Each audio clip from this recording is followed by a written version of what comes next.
Durante o divórcio, o ex-marido disse: "Quero de volta tudo o que eu te dei, e também o que dei para as crianças." Uma semana depois, ele abriu a porta de casa e deu de cara com uma caixa enorme. Ao abri-la, ficou sem palavras. Antes de continuar, comenta aí de que cidade ou estado você está assistindo.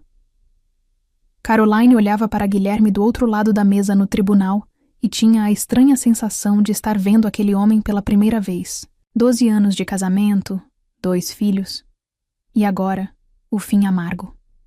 Ele parecia satisfeito, até triunfante. E esse ar de superioridade doía quase mais do que as traições. Mais até do que todas as humilhações que ela havia engolido tentando manter a família unida. Uma família, aliás, que só ela parecia querer preservar. Guilherme foi embora. Foi viver com Camila, jovem, bonita, cheia de si. A tal que, segundo ele, o entendia melhor que Caroline. Caroline, que tinha se dedicado totalmente à casa e aos filhos. Renato nunca demonstrou a menor preocupação com Lucas e Clara. Era como se não fossem seus filhos, como se não fossem parte dele. Claro que pagaria a pensão, mas sem sentimentalismos, e com certeza o mínimo possível. O importante era garantir que Camila tivesse tudo do bom e do melhor. A juíza anunciou o divórcio. Caroline ouviu as palavras como se viessem de longe, como se fossem ditas para outra pessoa. Estava tudo acabado. 12 anos de vida, de planos, de sonhos, tudo desmoronando como um castelo de cartas velho e empoeirado. Mas o mais chocante ainda estava por vir. Logo após a audiência, incentivado por Camila, Guilherme soltou uma bomba que fez até a experiente advogada de Caroline, doutora Helena Guimarães, franzir o senho. "Quero de volta todos os presentes que dei para ela", disse ele olhando Caroline com desafio. "Tudo o que eu dei para você ao longo desses anos, para os seus filhos também." Caroline ficou sem reação. Esperava muitas coisas dele, mas aquilo era mesquinho demais, humilhante. Ela até ficou sem ar. "Você está falando sério?" perguntou, tentando manter a calma. "Com toda certeza", respondeu ele com um sorriso cínico. "Gastei uma grana com você e seus filhos. Quero tudo de volta. Cada brindezinho." Camila, ao lado dele, sorria feito uma cobra. Era óbvio que essa ideia tinha partido dela. Queria que Caroline se sentisse miserável, derrotada. Queria que ela se arrependesse do que perdeu. A doutora Helena tentou argumentar, mas Renato estava irredutível. E a juíza, contrariada, acabou, registrando o pedido no processo. Caroline não disse nada. Observava os dois e não sentia raiva. Sentia pena. Eles pareciam pequenos demais, medíocres demais, tão obcecados com bens materiais que mal enxergavam a própria mesquinharia. "Tudo bem", disse ela com voz calma e firme. "Eu vou devolver todos os seus presentes. Cada um deles." O rosto de Guilherme se iluminou com um sorriso de quem achou que tinha vencido. Provavelmente esperava escândalo, lágrimas, súplicas. Mas Caroline não ia lhe dar esse gosto. Mas com uma condição", acrescentou. "Tudo vai ser documentado. Lista completa. Termo de entrega assinado. Quero tudo oficializado. Nada de depois vir me cobrar de novo." Guilherme deu de ombros, indiferente. O importante para ele era pegar de volta o que era seu. "Como quiser", disse. "Doutora Helena, resolva isso aí." A advogada olhou para Caroline, desconfiada. Não entendia muito bem o que sua cliente estava tramando, mas sentia que aquilo não era só um acordo comum. Tinha algo por trás. Ao sair do fórum, Caroline respirou fundo. Tinha trabalho pela frente. Precisava reunir todos os presentes, fazer a lista, organizar a entrega. Mas estava determinada. Ia fazer isso. Ia fazer com estilo. "Doutora Helena", disse ela entrando no carro, "vou precisar da sua ajuda." "Claro, Caroline. Mas o que você está planejando?" Caroline sorriu. "Quero dar uma lição no Guilherme", respondeu. "Uma lição que ele jamais vai esquecer, Mas para isso tem que ser tudo certinho. Sem margem para erro. A advogada assentiu. Sabia que Caroline era forte e inteligente. Se ela tinha um plano, ia até o fim com ele. Durante a semana seguinte, Caroline mergulhou na tarefa. Revistou todos os armários, caixas, gavetas, tirou dos cantinhos esquecidos as fotos, os chaveiros, os cartões, os desenhos das crianças, tudo o que Renato já tinha dado um dia. Cada objeto mexia com ela. Havia lembranças boas, de amor, de esperança. Mas também vinha a dor, a frustração, a decepção. Achou uma foto antiga, em que os dois, ainda jovens e apaixonados, estavam abraçados na praia. Ele a beijava com olhos cheios de amor. Ela chorou. Será que aquilo tudo foi mentira? Será que ele nunca me amou? Achou os desenhos de Lucas e Clara, tanques, aviões, navios. Guilherme tinha colocado na parede do escritório e vivia se gabando de como os filhos eram talentosos. Encontrou também um cartão de aniversário, onde ele escrevia que ela era o amor da vida dele, o sentido de tudo, que jamais a deixaria. Enquanto juntava tudo aquilo, Camila sentia algo crescer dentro. Dela, raiva. Não só dele, nem só de Camila, mas dela mesma, por ter acreditado tanto, por ter se entregado tanto. A alguém que não merecia. O que fez ela permitir que a tratassem daquele jeito? Mas junto com a raiva, crescia dentro dela uma determinação. Ela ia provar que não era fraca, nem vítima. Era uma mulher forte, independente, que sabia se defender, especialmente pelos filhos. Doutora Helena Guimarães ajudou Caroline a fazer uma lista de todos os presentes que havia recebido. E não era pouca coisa. De joias caríssimas a lembrancinhas chinesas baratas. Caroline insistiu para que até os presentes que Guilherme tinha dado às crianças fossem incluídos. Ela queria que ele percebesse o quão absurda era a ideia dele. Com a lista pronta, doutora Helena ligou para Guilherme e avisou que Caroline estava disposta a devolver tudo. Guilherme ficou radiante. Já se imaginava contando vantagem para Camila, como se tivesse vencido uma batalha. Caroline pediu que doutora Helena organizasse a entrega em um local neutro. Ela não queria ver Guilherme nem pintado de ouro em sua casa. A semana passou como um torpor estranho. Caroline se manteve ocupada com afazeres do dia a dia, tentando não pensar no momento da entrega. Dentro dela, crescia um misto de alívio e tristeza. Por um lado, ela se livrava de um peso, dos julgamentos constantes, da sensação de não ser suficiente. Por outro, era doloroso admitir que o homem a quem ela tinha dedicado tantos anos estava disposto a apagar toda aquela história com tanta facilidade. No dia marcado, um caminhão de entregas parou em frente ao prédio de Guilherme. O motorista e um ajudante, suando e resmungando, descarregaram uma enorme caixa de papelão, amarrada com uma corda grossa. Do alto da varanda do novo apartamento, que ele agora dividia com Camila, Guilherme observava a cena com um sorriso torto. Achava que havia saído por cima, fazendo Caroline admitir sua derrota.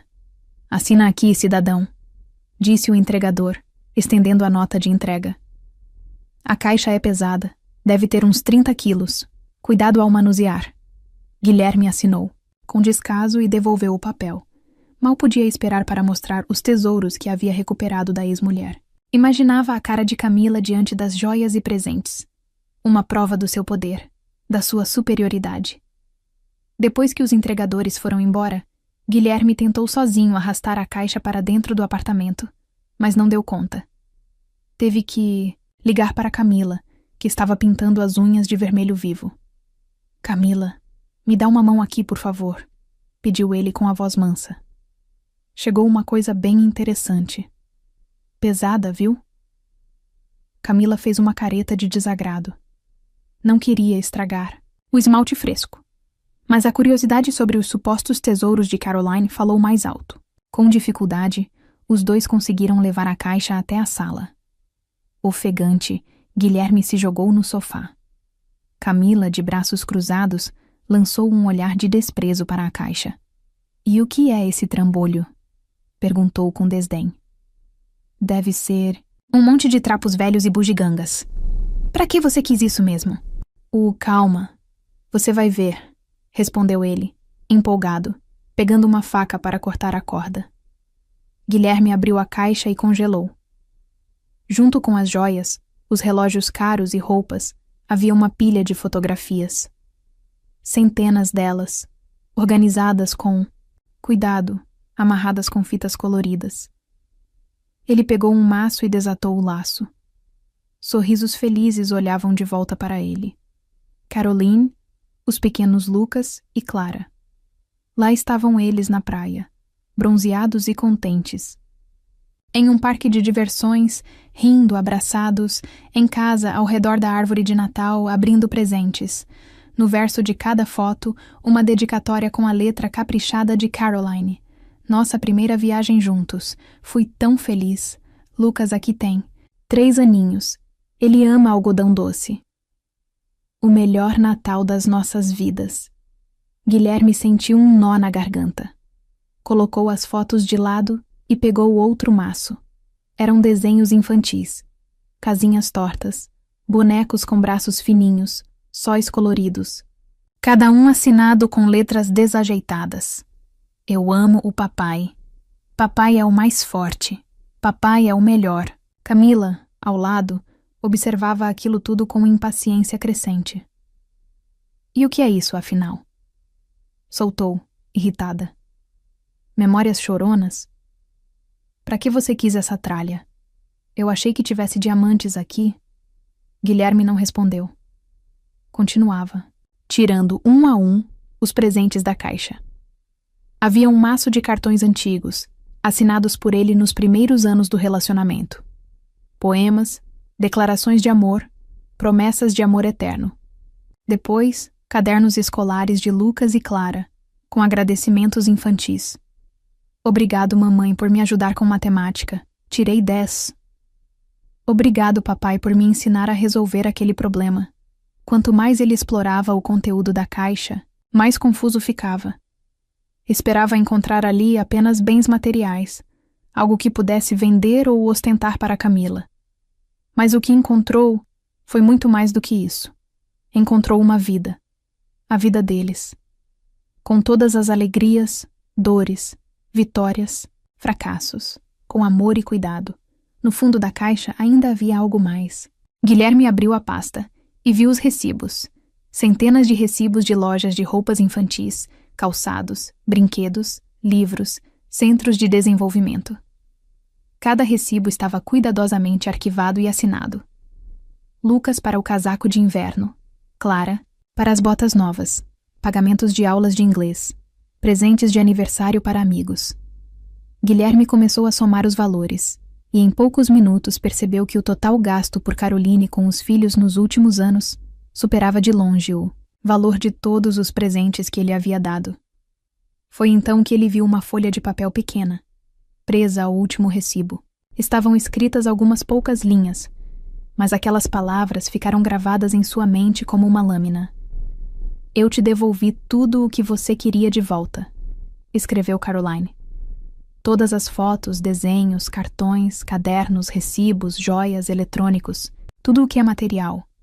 Mas o que você nunca me deu, o amor, o cuidado, o apoio, a atenção, isso eu deixei para mim e para os nossos filhos. Isso é o que você nunca vai conseguir tirar de nós. Guilherme deixou a folha cair de suas mãos. Ele sentiu o mundo ao seu redor desmoronar. Estava parado no meio da sala, cercado por montanhas de lembranças devolvidas, e pela primeira vez em muito tempo, percebeu o que realmente havia perdido. Não foram as coisas materiais ou o dinheiro.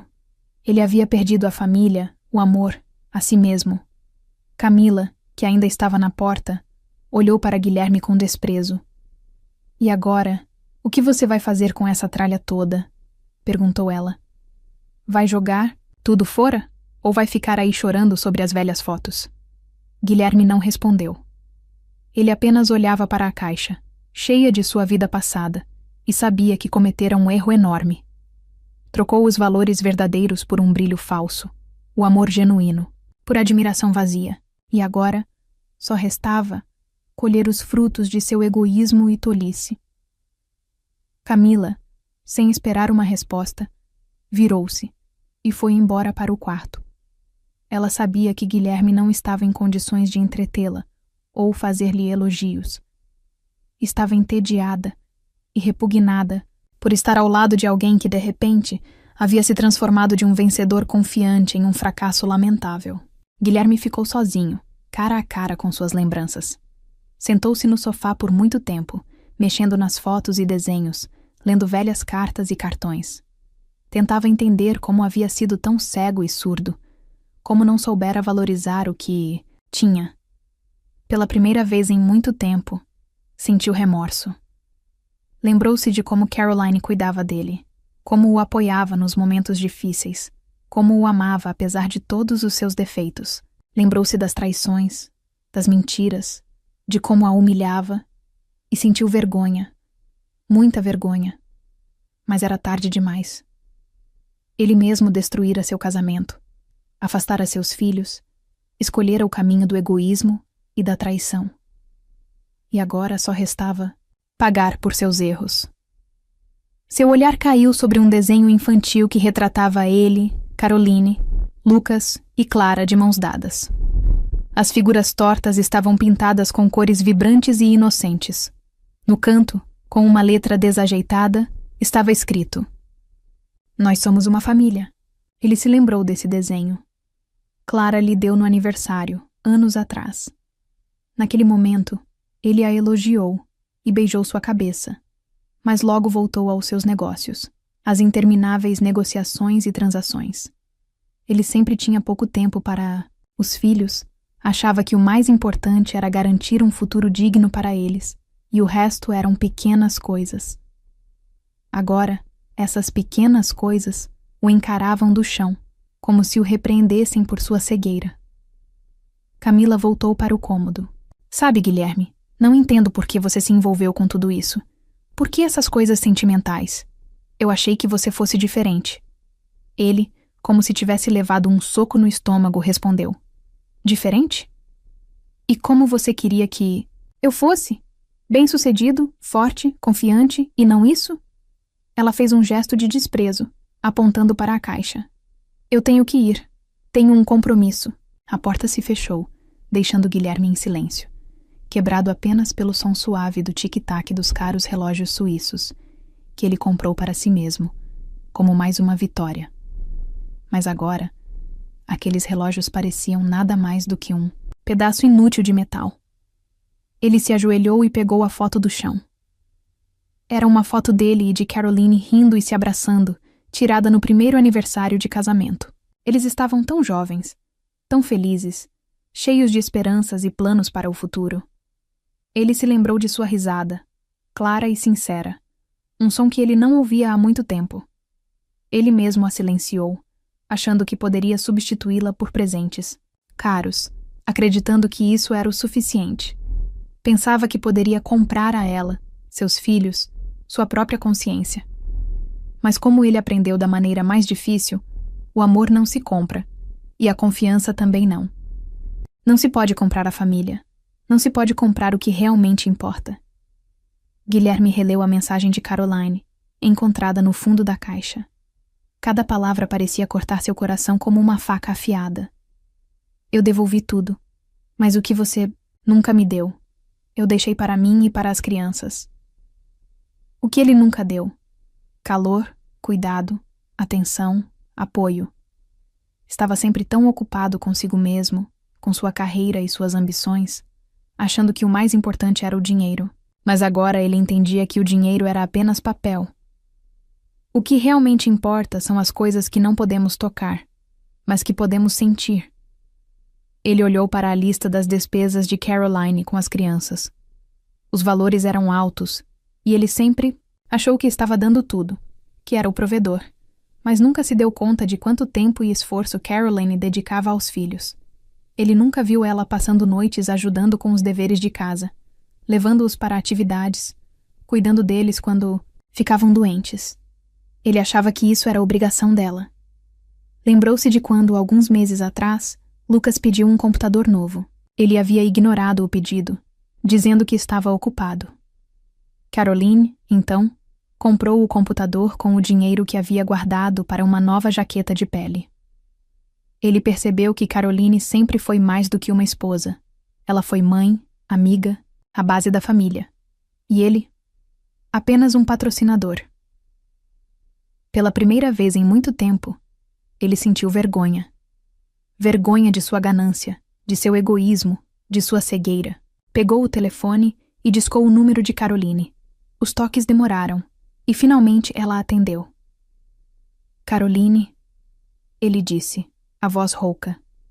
Um silêncio pesado se fez na linha. O que você quer, Guilherme? A voz dela estava fria, distante.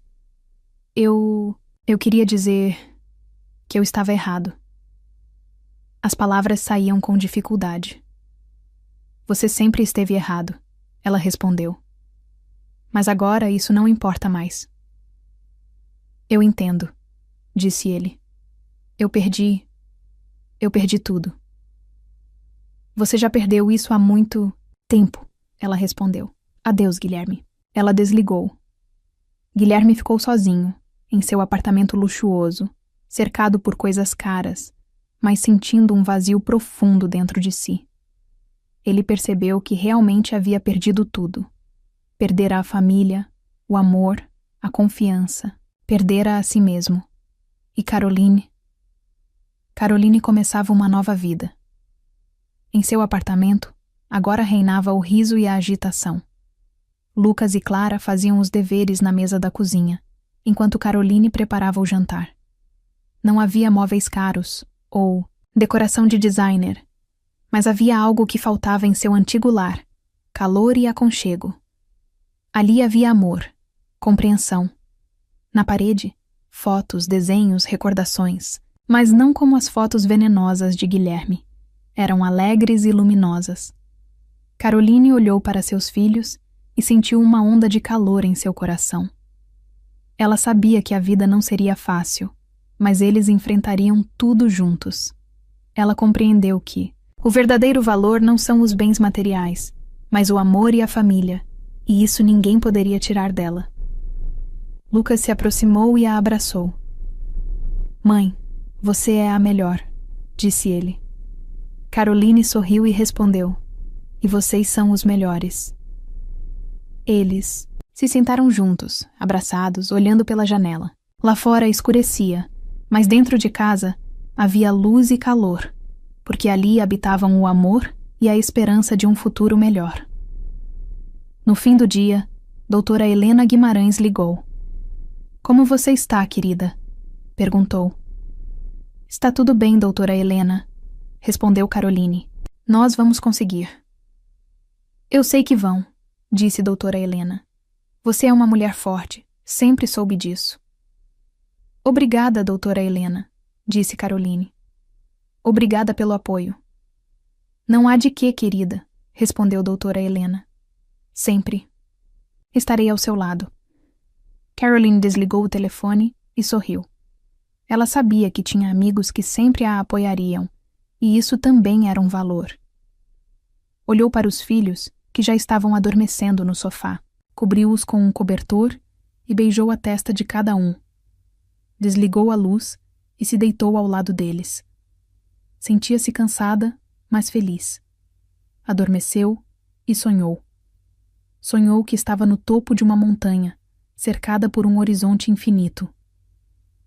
Respirava o ar fresco e se sentia livre. E sabia que aquela era sua nova vida. Uma vida sem humilhações e traições. Uma vida cheia de amor e felicidade. A vida que ela merecia. Não se pode comprar a família. Não se pode comprar o que realmente importa. Guilherme releu a mensagem de Caroline, encontrada no fundo da caixa. Cada palavra parecia cortar seu coração como uma faca afiada. Eu devolvi tudo, mas o que você nunca me deu, eu deixei para mim e para as crianças. O que ele nunca deu: calor, cuidado, atenção, apoio. Estava sempre tão ocupado consigo mesmo, com sua carreira e suas ambições, achando que o mais importante era o dinheiro. Mas agora ele entendia que o dinheiro era apenas papel. O que realmente importa são as coisas que não podemos tocar, mas que podemos sentir. Ele olhou para a lista das despesas de Caroline com as crianças. Os valores eram altos, e ele sempre achou que estava dando tudo, que era o provedor, mas nunca se deu conta de quanto tempo e esforço Caroline dedicava aos filhos. Ele nunca viu ela passando noites ajudando com os deveres de casa, levando-os para atividades, cuidando deles quando ficavam doentes. Ele achava que isso era obrigação dela. Lembrou-se de quando, alguns meses atrás, Lucas pediu um computador novo. Ele havia ignorado o pedido, dizendo que estava ocupado. Caroline, então, comprou o computador com o dinheiro que havia guardado para uma nova jaqueta de pele. Ele percebeu que Caroline sempre foi mais do que uma esposa. Ela foi mãe, amiga, a base da família. E ele? Apenas um patrocinador. Pela primeira vez em muito tempo, ele sentiu vergonha. Vergonha de sua ganância, de seu egoísmo, de sua cegueira. Pegou o telefone e discou o número de Caroline. Os toques demoraram, e finalmente ela atendeu. Caroline, ele disse, a voz rouca. Um silêncio pesado se fez na linha. O que você quer, Guilherme? A voz dela estava fria, distante. Eu queria dizer que eu estava errado. As palavras saíam com dificuldade. Você sempre esteve errado, ela respondeu. Mas agora isso não importa mais. Eu entendo, disse ele. Eu perdi tudo. Você já perdeu isso há muito tempo, ela respondeu. Adeus, Guilherme. Ela desligou. Guilherme ficou sozinho, em seu apartamento luxuoso, cercado por coisas caras, mas sentindo um vazio profundo dentro de si. Ele percebeu que realmente havia perdido tudo. Perdera a família, o amor, a confiança. Perdera a si mesmo. E Caroline? Caroline começava uma nova vida. Em seu apartamento, agora reinava o riso e a agitação. Lucas e Clara faziam os deveres na mesa da cozinha, enquanto Caroline preparava o jantar. Não havia móveis caros ou decoração de designer, mas havia algo que faltava em seu antigo lar: calor e aconchego. Ali havia amor, compreensão. Na parede, fotos, desenhos, recordações, mas não como as fotos venenosas de Guilherme. Eram alegres e luminosas. Caroline olhou para seus filhos e sentiu uma onda de calor em seu coração. Ela sabia que a vida não seria fácil, mas eles enfrentariam tudo juntos.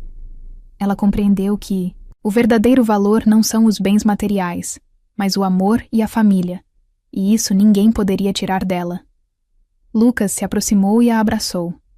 Mãe, você é a melhor, disse ele. Caroline sorriu e respondeu. E vocês são os melhores. Eles se sentaram juntos, abraçados, olhando pela janela. Lá fora escurecia, mas dentro de casa havia luz e calor, porque ali habitavam o amor e a esperança de um futuro melhor. No fim do dia, doutora Helena Guimarães ligou. Como você está, querida? Perguntou. Está tudo bem, doutora Helena, respondeu Caroline. Nós vamos conseguir. Eu sei que vão, disse doutora Helena. Você é uma mulher forte. Sempre soube disso. Obrigada, doutora Helena, disse Caroline. Obrigada pelo apoio. Não há de quê, querida, respondeu doutora Helena. Sempre estarei ao seu lado. Caroline desligou o telefone e sorriu. Ela sabia que tinha amigos que sempre a apoiariam, e isso também era um valor. Olhou para os filhos, que já estavam adormecendo no sofá, cobriu-os com um cobertor e beijou a testa de cada um. Desligou a luz e se deitou ao lado deles. Sentia-se cansada, mas feliz. Adormeceu e sonhou. Sonhou que estava no topo de uma montanha, cercada por um horizonte infinito. Respirava o ar fresco e se sentia livre. E sabia que aquela era sua nova vida. Uma vida sem humilhações e traições. Uma vida cheia de amor e felicidade. A vida que ela merecia. Agora me diz, Até onde você iria para mostrar sua força sem perder a classe? Você devolveria tudo o que recebeu em um relacionamento só para mostrar que superou? Escreve aqui nos comentários. De 0 a 10. Qual a sua nota para essa história? Quero muito saber. Se você gostou do vídeo, já clica em gostei. E não se esquece de se inscrever no canal. Assim você não perde nenhuma história emocionante que postamos diariamente aqui no canal. Um beijo e até breve. Os pais ricos da minha namorada já me odiavam antes mesmo de saberem que eu existia. No caminho para a mansão deles pela primeira vez, parei na estrada de Itapecerica da Serra para ajudar uma senhora com uma Mercedes-Benz 280S dos anos 70, quebrada no acostamento. Resultado, cheguei com mais de 1 hora de atraso, todo sujo de graxa, já me preparando para ser chutado de lá com a sutileza de um coice de mula. E aí, adivinha quem apareceu logo atrás de mim? A própria senhora que eu tinha acabado de socorrer. Antes de continuar, me conta aí nos comentários, qual foi o momento mais estressante que você já passou conhecendo os pais de alguém? E não esquece de se inscrever, que aqui tem história nova todo dia. Bora lá para aquela estrada esburacada e solitária entre Cotia e a vergonha alheia. A ligação com a minha namorada, Andressa, deveria ser aquele papo de apoio moral, sabe? Tipo, vai dar tudo certo, amor. Mas parecia mais um intensivão de ansiedade. Eu em pé no meu apertamento, sim, porque apartamento é elogio, já suando no único terno que eu tinha, enquanto a voz dela saía do celular num sussurro desesperada. Caio, lembra do plano, por favor, implorava ela. Quando meu pai perguntar o que você faz, você não fala que tem uma oficina. Você diz que trabalha com gestão automotiva especializada. E se minha mãe perguntar das suas mãos, você diz que está mexendo com marcenaria artesanal nas horas vagas. Mas pelo amor de Deus, não fale as palavras óleo de motor ou fluido de transmissão. Andressa, meu amor, eu tentei brincar. Eu sou mecânico, é isso que eu sou. É disso que eu vivo. E eu me orgulho, tá? Eu sei, Caio, e eu também me orgulho, muito. Mas eles são de outro mundo. Eles não vão entender. Só por hoje, só por essa noite. Você pode, por mim, interpretar o papel? Suspirei. Por ela, eu faria qualquer coisa. Inclusive fingir que era um engravatado gourmet só para impressionar os pais metidos à besta dela, o senhor Augusto e a senhora Beatriz Monteiro. Nunca tinha visto eles, mas as histórias, as histórias. Clube de campo, jantares beneficentes, aquele julgamento silencioso típico de quem acha que pobre é um erro de planejamento divino. E eu, com minhas mãos que nem sabão de mecânico dá jeito, era o retrato vivo de tudo que eles detestavam. Fiquei quase 15 minutos esfregando as mãos com escova de lavar banheiro até sair até a alma. Ou, pelo menos, eu tentei. Entrei na minha Chevrolet C10 restaurada, limpinha, brilhando como se tivesse saído da fábrica ontem. Fiz o sinal da cruz e fui. Conforme eu ia saindo da cidade e entrando na quebrada chique, tudo mudava. Os muros ficavam mais altos, os cachorros mais bem alimentados e até o mato parecia mais caro. Já estava começando a comemorar que ia chegar um pouquinho adiantado, quando fiz uma curva e... bam! Lá estava ela, uma Mercedes-Benz, linda, 2 tons, toda clássica, abandonada no acostamento, capô aberto. Do lado, uma senhora idosa com cara de quem já tinha mandado muita gente embora só com um olhar. Ela estava impecável, paletó de tweed, colar de pérolas, cabelo branco tão bem arrumado que parecia que tinha um cabeleireiro dentro da bolsa.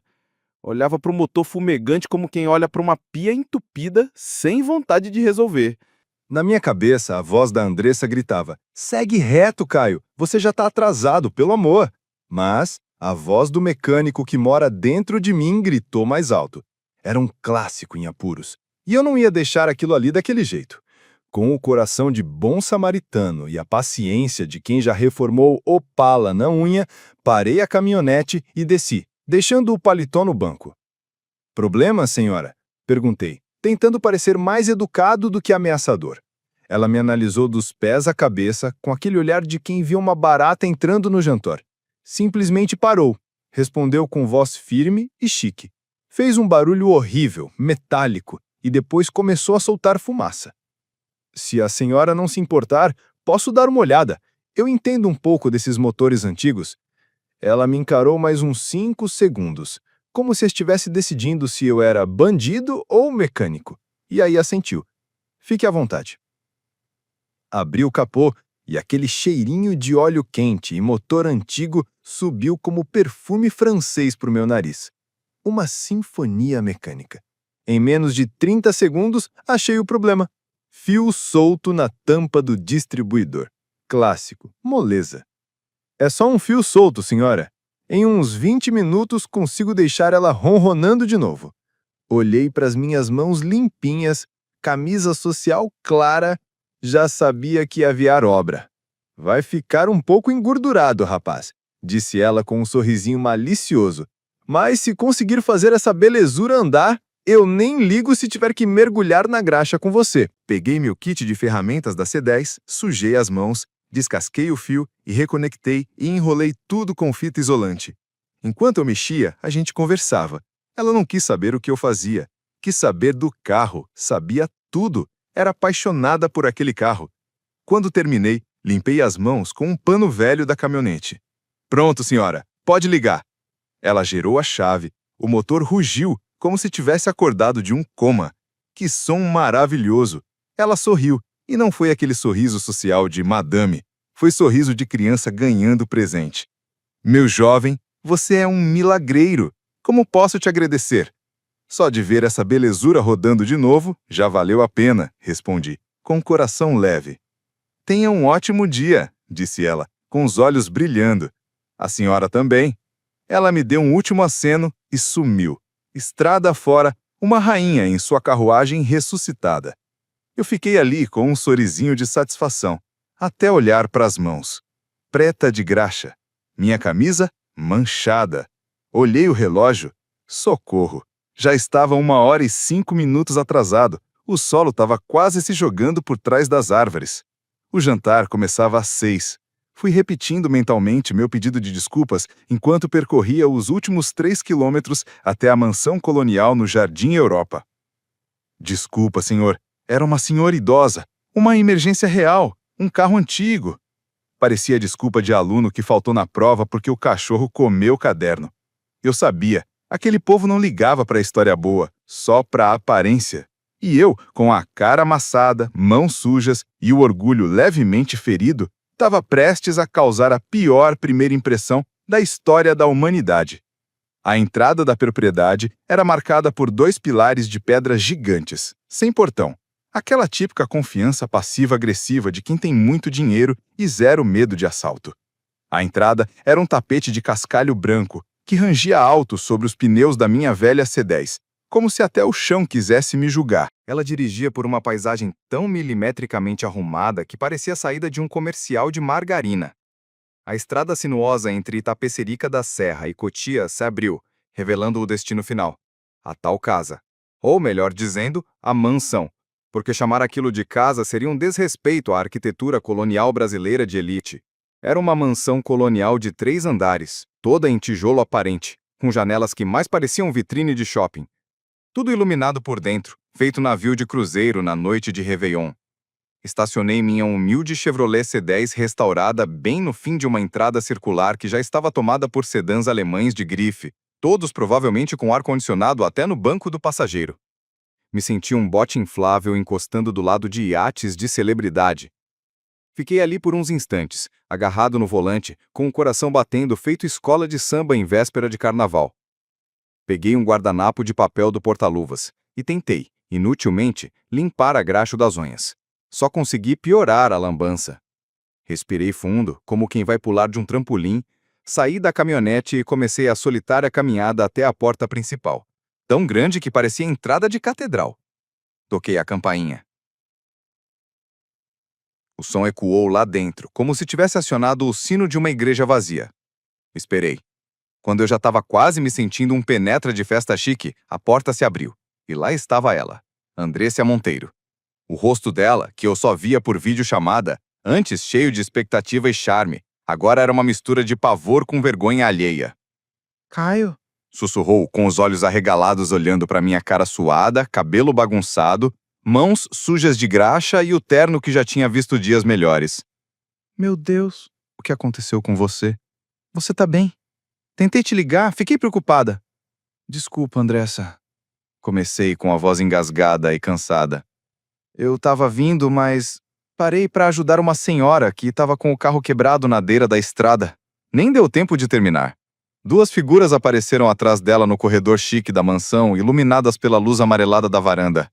Os sogros, Augusto e Beatriz Monteiro, exatamente como Andressa descreveu, só que piores. Ele era alto, grisalho, com aquele ar de quem acha que pobre é contagioso. Tava usando um smoking tão alinhado que parecia ter sido passado por mordomo. O rosto, um retrato do desdém. Ela, toda cheia de pérolas e elegância forçada, tinha aquela expressão típica de quem cheira limão antes de falar. Puro tédio com um toque de ranço. Olharam primeiro para a filha, depois para mim. E o desprezo nos olhos deles era quase palpável, dava para cortar com faca. É ele, o mecânico, disse Augusto com uma voz arrastada, áspera como lixa grossa. Sinto muito pelo atraso, senhor e senhora Monteiro. Tinha uma senhora na estrada, o carro dela quebrou e eu senti que devia ajudar. Nem deu tempo de terminar. Augusto ergueu a mão, me cortando. A gente não gosta de desculpas, rapaz. Pontualidade, no nosso mundo, não é a sugestão, é o mínimo. Beatriz se adiantou com aquele olhar de quem reprova tudo, até o oxigênio. Observou minhas mãos sujas e soltou um sorrisinho venenoso. Andressa nos disse que você era um homem que trabalha com as mãos. E, pelo visto, você fez questão de manter isso bem visível. Que, encantadoramente rústico da sua parte. Eu congelei. Levei um tiro de escopeta carregada com arrogância e snobismo. Acho melhor remarcarmos esta visita, Caio, disse Augusto com um tom de quem cancela a entrega do supermercado. Ele nem olhava mais para mim, agora falava com a filha. Talvez quando seu amigo souber se portar com o mínimo de dignidade que se espera nesta casa. Virou-me as costas como quem fecha a porta da geladeira. Fiquei ali, parado, engolindo a derrota com gosto de café requintado. Olhei para Andressa uma última vez, tentando pedir desculpas com os olhos, por não ser o cara que a família dela queria. Me virei para ir embora, o coração pesando feito saco de cimento. Mas aí, o som. Um ronco grave, clássico, que eu reconheceria até no meio de uma avenida lotada. O motor de um Rolls-Royce V12, ou melhor, de uma Mercedes-Benz 280S, 1975 lindamente restaurada, ecoou pela entrada da mansão. Os faróis invadiram o jardim como luz de interrogatório de filme policial. Todo mundo congelou. Augusto e Beatriz encararam o carro como se ele tivesse sido convocado por um fantasma. Andressa só observava surpresa. A porta do motorista se abriu com aquele clique elegante. Um motorista de terno escuro e boné saiu com a precisão de quem já trabalhou para presidente. Abriu a porta de trás. E aí veio a mão. Branca, fina, com um anel de safira que parecia uma pedra da lua. E então ela apareceu. Era a mulher da estrada. Sim, a mesma. Minha futura sogra foi a primeira a reagir, gritando como quem viu o diabo de salto alto. Mãe, o que você está fazendo aqui? E nesse carro velho? Eu falei para o motorista te pegar no carro da cidade. Mas Iris Monteiro, avó de Andressa, matriarca do clã Monteiro e figura temida no raio de 10 bairros, ignorou completamente a filha. Aqueles olhos azuis claros, afiados como navalha, analisaram tudo. O genro travado de raiva, a filha sem saber onde enfiar a cara, a neta confusa e eu, sujo e todo desalinhado. Começou a subir a escada com passos decididos, como quem tá indo dar bronca no síndico do prédio. De imperador, Augusto virou menino arteio. Beatriz parecia ter esquecido como respirar. Iris parou na minha frente, me olhou de cima a baixo, analisando cada detalhe como quem inspeciona uma joia rara caída na lama. Mas ao invés de me esculhambar, sorriu. E que sorriso! Era um sorriso cheio de entendimento, ironia e, ouso dizer, respeito. Respeito, Augusto, disse ela, firme, a voz soando como sino de igreja, clara e inquestionável. Beatriz. O tom não dava espaço para discussão. Foi uma ordem silenciosa. Esse rapaz. Ela apontou na minha direção com uma das mãos, toda enfeitada de anéis e pulseiras que pareciam ter saído direto de um cofre. Quem você pensa que é, no meio de se desfazer dos seus bens, e ainda assim passou mais de uma hora deitado no acostamento frio e molhado da estrada de Itapecerica da Serra, consertando o meu carro depois que o motorista, que eu sempre considerei mais confiável que GPS em dia de chuva, resolveu errar o caminho como se tivesse se confundido com outro continente? Augusto Monteiro finalmente recobrou a voz, ou o que deu para chamar de voz. Um grasnado tenso e inseguro. Mãe, a gente não sabia. Ele chegou uma hora atrasado para o jantar e ele estava todo acabado? Íris Monteiro o cortou com um gesto de mão que mais parecia um espanta-mosca de madame entediada. Acabado? Repetiu ela, erguendo uma sobrancelha com aquele humor debochado que só a matriarca rica domina. Isso não é estar acabado, Augusto. Isso é o retrato de um homem que não tem medo de botar a mão na graxa de verdade. Um homem que ajuda um estranho na estrada, mesmo que isso o faça perder um compromisso importante. Ela então mirou diretamente a filha. Isso é caráter, Beatriz. Coisa que não se compra nem com milhões em reais e que anda mais em falta nessa casa do que feijão no final do mês. Ela virou as costas para os filhos, que estavam mais pálidos que fantasma em velório, e voltou-se completamente para mim. Seu sorriso agora era doce de verdade, quase maternal. Você tem a minha gratidão mais profunda, meu filho.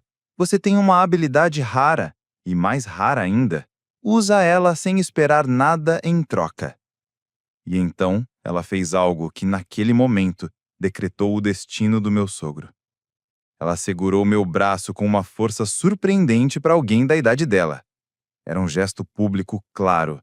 Ela estava do meu lado. Venha, Caio. Parece que cheguei bem a tempo de te salvar de uma noite terrivelmente chata e cheia de gente te julgando. Você vai jantar comigo. Subi, meio zonzo, os degraus da mansão colonial no Jardim Europa, mas não como um mecânico de oficina de bairro, e sim de braço dado com a única mulher que fazia políticos, empresários e até juiz de tribunal recuar. O interrogatório que eu esperava nem chegou a acontecer, mas quando vi as caras de Augusto e Beatriz tão horrorizadas quanto estátuas em velório, percebi que um novo julgamento estava prestes a começar. E, dessa vez, quem ia para a cadeira dos réus eram eles, meus futuros sogros. Entrei na mansão Monteiro não como um enxerido qualquer, muito menos como um convidado desgraçado e atrasado. Entrei de braço dado com a única mulher que mandava ali dentro. Ponto final. O ar lá dentro tinha cheiro de cera de abelha, dinheiro antigo e um leve aroma delicioso de pato assado. Um mordomo alto, magro de doer, que eu logo soube se chamar Alfredo. Estava parado no saguão de mármore mais imóvel que estátua de praça.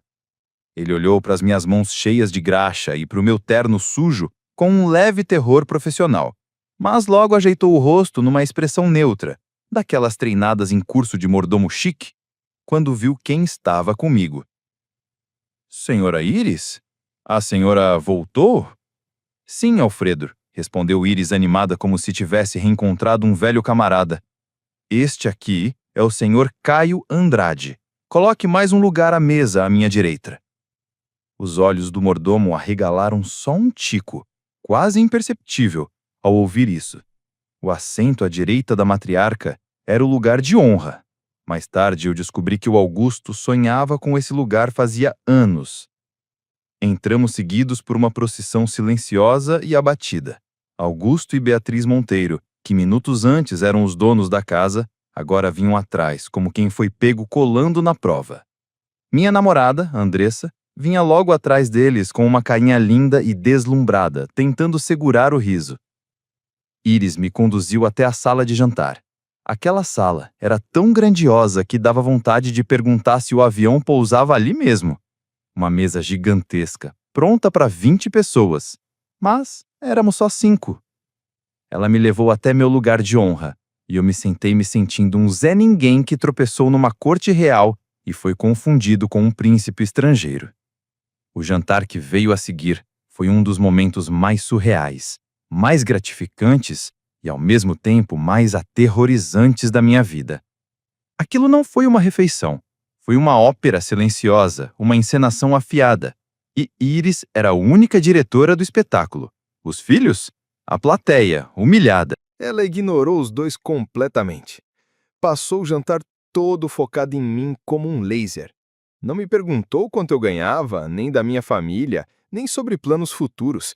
Ela perguntou sobre mim. Então, Caio, disse ela, logo após Alfredo nos servir um vinho tinto tão escuro que parecia sangue de vampiro rico. Uma Mercedes-Benz 280S dos anos 1970. Uma máquina linda, mas temperamental. A bomba de combustível, dizem, é um pesadelo. Qual o segredo para manter a pressão constante? E então, eu contei. Falei da minha paixão, da arte de verdade, falei da simplicidade elegante de um carburador bem ajustado, da arte quase extinta de usinar uma peça na mão, da emoção de fazer um motor velho e esquecido voltar a respirar. Falei como um artesão, não como um mecânico de esquina. Ela me ouviu com olhos atentos e perguntas afiadas. Era interesse de verdade, daqueles que você não vê nem em entrevista de emprego. Até que Augusto, claramente agoniado com tanto silêncio, resolveu abrir o bico. Falando em investimentos, mãe, disse ele alto demais, tentando parecer importante. O mercado de carros clássicos pré-guerra está despencando. Iris o cortou com um gesto gélido. Augusto, por favor, estamos falando de coisas com valor real, não dessas cifras imaginárias que você vê piscando na tela. Caio é um homem que constrói coisas. Um conceito que, infelizmente, tem sido meio estranho para esta família ultimamente.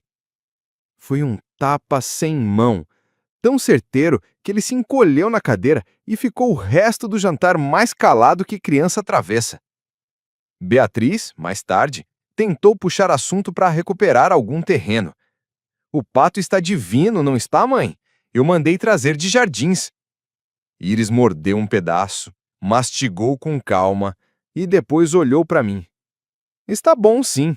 Mas sabe, Caio, um motor bem regulado, salvo das cinzas por uma mão habilidosa, isso é bem mais satisfatório do que qualquer refeição chique, não concorda? Concordo plenamente, senhora, respondi com um sorriso de canto, percebendo o jogo. E foi assim. Durante o jantar, eu era o convidado de honra. Eles, naquela mansão grandiosa, eram a audiência forçada a ver a própria matriarca exaltar o homem que eles tentaram esnobar. Do outro lado da mesa, Andressa me olhava com um amor e orgulho tão intensos que eu quase derreti ali mesmo. Quando o jantar chegou ao fim e Alfredo serviu o café, Iris fez seu checkmate. Olhou para a mesa longa, para os filhos mudos e derrotados, e depois para mim e para Andressa. Faz muito tempo, disse ela, com a voz serena, mas carregada, que eu não tinha uma conversa tão decente e verdadeira nesta mesa. Isso dá esperança para uma senhora velha como eu. Então, se virou para mim com um brilho novo nos olhos, já mais profissional. Caio, meu falecido marido, avô da Andressa, era um colecionador apaixonado por carros clássicos. A coleção dele, que inclui vários veículos únicos e valiosíssimos, está guardada numa garagem climatizada ali na mansão colonial do Jardim Europa, intocada e se desfazendo aos poucos há quase 2 décadas.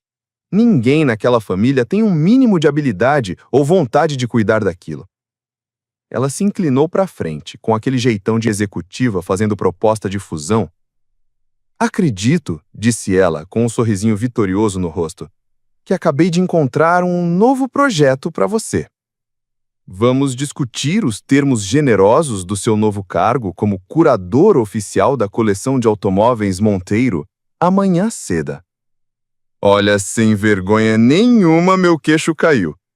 O Augusto e a Beatriz só encararam a cena, os rostos brancos feito leite fervido, parecendo que tinham levado um soco no meio do jantar.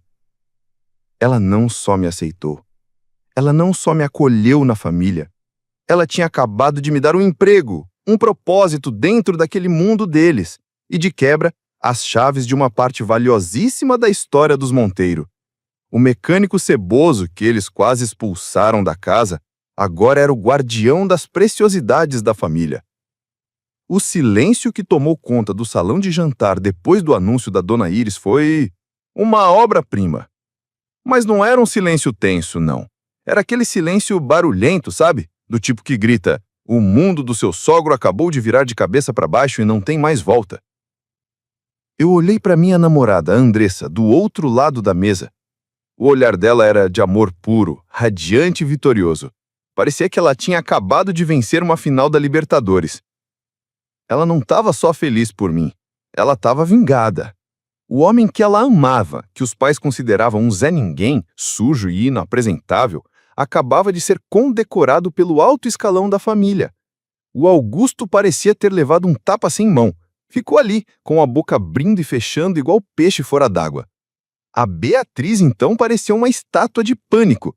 Taça de vinho congelada no ar a meio caminho dos lábios. Perderam um rumo dentro da própria casa, na própria mesa. Foram completamente tapeados. O julgamento deles foi julgado e aprovado com louvor. Finalmente achei minha voz. Era uma voz humilde, um pouco trêmula. Senhora, eu nem sei o que dizer. Isso é uma oferta extremamente generosa, fico honrado. Besteira, rebateu ela, com um gesto de mão desdenhoso, mas com os olhos brilhando daquele jeito que mistura orgulho com travessura. Não é uma oferta generosa, Caio. É uma decisão prática. Estou salvando uma parte valiosa da história do meu marido falecido de virar poeira nas mãos de quem só vê números na planilha. Você, eu sei, enxerga alma por trás da máquina. E isso não se compra nem com todo o dinheiro do mundo. Horas depois, já nos despedindo após uma conversa maravilhosa sobre as maravilhas do motor Duesenberg da década de 30, meus sogros tentaram um último suspiro de resistência. Encurralaram a Dona Iris no saguão imenso da mansão. Mãe, você não pode estar falando sério, sibilou Beatriz com a voz baixa e cheia de veneno. Você não pode estar mesmo pensando em dar acesso à coleção do meu pai para esse mecânicozinho. É uma parte inestimável da nossa herança. A Iris virou-se e, de repente, aquela vovozinha doce que tinha me tratado como neto desapareceu. No lugar, surgiu uma aristocrata de novela das 9, daquelas que colocam medo até em síndico de prédio. Beatriz, disse ela, com a voz mais fria que geladeira desligada em julho. Vamos ser bem claras. A herança desta família não está nos carros, nas casas ou nas ações. A herança verdadeira devia estar no caráter. E isso, minha filha, esse rapaz tem de sobra. Já você e seu marido, lançou um olhar que poderia furar pneu de trator, pro Augusto, demonstraram uma falta de caráter vergonhosa esta noite. E aí se virou para mim. O Caio tem minha total e irrestrita confiança. É um homem habilidoso, decente e generoso. É uma adição bem-vinda e necessária a esta família. E vocês, a partir de agora, vão tratá-lo com o respeito que ele conquistou. Fui clara? Sim, mãe, murmurou Beatriz, olhando para o chão como se procurasse um alçapão para desaparecer. A Dona Iris sorriu para mim de novo. O Alfredo vai te entregar as chaves da garagem oeste amanhã cedo, Caio. Aproveita. Os meses seguintes foram uma revolução silenciosa. Nosso casamento foi lindo, alegre, cheio de emoção.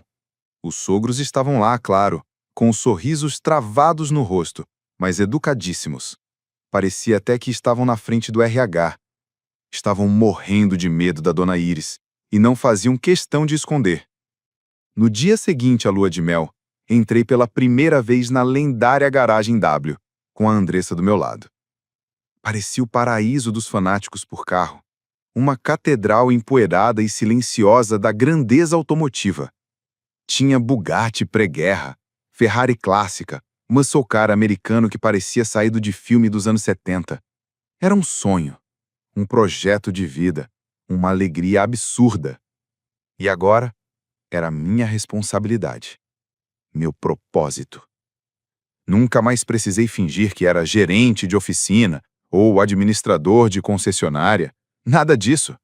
Aliás, a própria Dona Iris fazia questão de convidar os sogros para irem até a oficina, para entenderem melhor meu trabalho de restauração. Eu explicava carburador, mostrava as engrenagens, tudo isso com as mãos sujas de graxa. A graxa nobre, a graxa honesta, a graxa de quem faz o que ama. Era a vingança silenciosa, fina, calculada e brilhante da matriarca. Por mim. Meses depois, numa noite tranquila, Andressa e eu pegamos um dos restaurados, um Jaguar E-Type, 1965, que parecia ter saído de uma vitrine, e fomos passear pela estrada de Itapecerica da Serra. O sol estava se pondo, o ar fresco, e ela do meu lado, com um sorrisinho de quem acabou de ganhar um abraço do universo. Lembrei daquela primeira noite horrível, do medo que senti, indo conhecer os pais dela. Eu estava pronto para esconder quem eu era, fingir ser mais apresentável só para agradar. Mas no fim foi uma atitude simples e genuína. Parar para ajudar uma desconhecida com o carro enguiçado, que virou a chave do meu destino. Minha vingança não veio da humilhação deles, veio da beleza sincera daquele momento. Eu não fui aceito apesar de quem eu era. Fui acolhido, celebrado e triunfante por causa disso. Fui fiel a mim mesmo e, por isso, encontrei uma nova e muito melhor família. Com graxa, chave inglesa, amor e tudo. Uma história perfeita para mostrar que o verdadeiro valor está no caráter, e não na etiqueta da roupa ou no sobrenome do RG. O que você achou da forma como a matriarca, Iris, colocou a família no lugar deles? Deixa aí nos comentários. Se curtiu essa história incrível de justiça e reviravolta, clica no botão de curtir e se inscreve no canal para não perder mais nenhuma. E claro, ativa o sininho, que vem mais bomba boa por aí. Obrigado por assistir e até a próxima. Quantas vezes a gente já se sentiu pequeno por não se encaixar nos moldes de um mundo cheio de aparências? Caio podia ter mentido, se escondido atrás de um título bonito, mas escolheu ser quem realmente era. E foi justamente isso que fez dele um vencedor. O mundo tenta nos convencer de que sucesso é terno, sobrenome e pontualidade milimétrica. Mas essa história mostra que caráter é o verdadeiro luxo. Iris enxergou em Caio o que muitos ignoram. Valores que não brilham no currículo, mas que sustentam a alma. A maior vitória não foi o emprego novo, nem a aceitação da elite. Foi ter vencido com dignidade, honestidade e mão suja de graxa. Porque, no fim, nada é mais poderoso do que ser fiel a si mesmo, mesmo quando o mundo inteiro quer te ver de joelhos. E isso, meu amigo, não tem preço nem pedigree que compre. Essa história ensina que quem você é de verdade vale mais do que qualquer disfarce para agradar os outros. Caio tentou seguir um plano para se encaixar no mundo dos pais da namorada, mas foi sua autenticidade, suja de graxa e tudo, que o transformou no verdadeiro destaque da noite. A vida vai sempre nos oferecer chances de abaixar a cabeça, de aceitar menos para caber num molde. Mas quando você se mantém firme em seus princípios, o universo dá um jeito de te reconhecer. Nem sempre a recompensa vem na forma de cargo ou elogio, mas vem em paz de espírito, orgulho próprio e respeito verdadeiro. E às vezes, como no caso de Caio, vem tudo isso, mais uma garagem cheia de carros dos sonhos. Ser honesto consigo mesmo pode até atrasar a chegada, mas garante que quando você chegar, seja pelo caminho certo. Agora me diz, você acha que Caio deveria ter perdoado os sogros depois de tudo? Se fosse você no lugar da Iris, teria feito o mesmo ou agido diferente? Escreve aqui nos comentários, eu quero muito saber. E não esquece, deixa também o seu comentário com uma classificação de 1 a 10 para mostrar o quanto você gostou, porque assim eu consigo trazer mais vídeos que sejam interessantes para você. Se você curtiu essa reviravolta com gosto de vitória, já clica no curtir e se inscreve no canal. Aqui a gente conta história boa com cheiro de graxa e gosto de justiça. Ativa o sininho, porque tem mais pérola vindo por aí.